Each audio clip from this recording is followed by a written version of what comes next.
When my wife sat across from me one evening, her face was unusually stiff, her eyes sharp.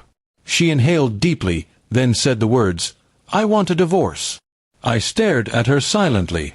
My heart clenched, but instead of breaking, I leaned back in my chair, expression calm. Her reaction was priceless. She looked shocked, as though she had expected me to drop to my knees.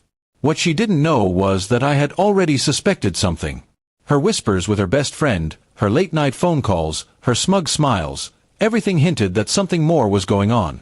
She thought she was clever, but I was watching. Later, I learned the truth. Her friend had told her, "Say you want a divorce. He'll beg, and you'll finally know you have him in your hands." The plan was to weaken me, make me desperate.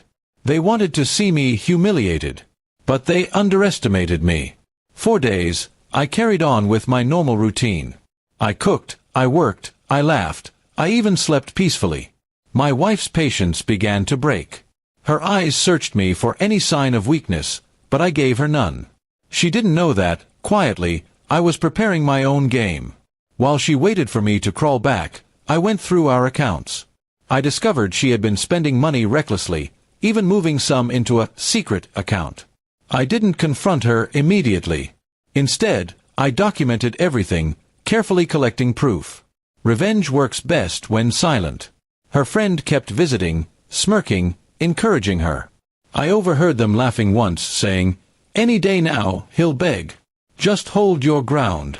They had no idea that while they were plotting my humiliation, I was building their downfall. One night, she snapped. "Why don't you care if I leave? Aren't you going to fight for me?" she shouted.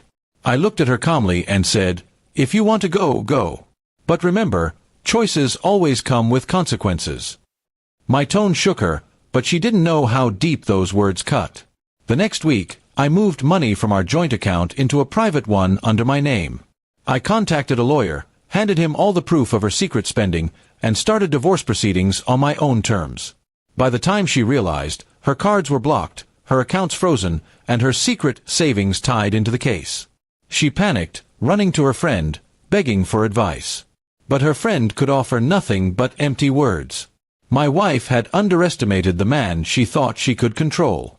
When I finally confronted her, I placed the bank statements, screenshots, and legal papers on the table. "You wanted a game?" I said coldly. "Well, I don't play to lose." Her face went pale.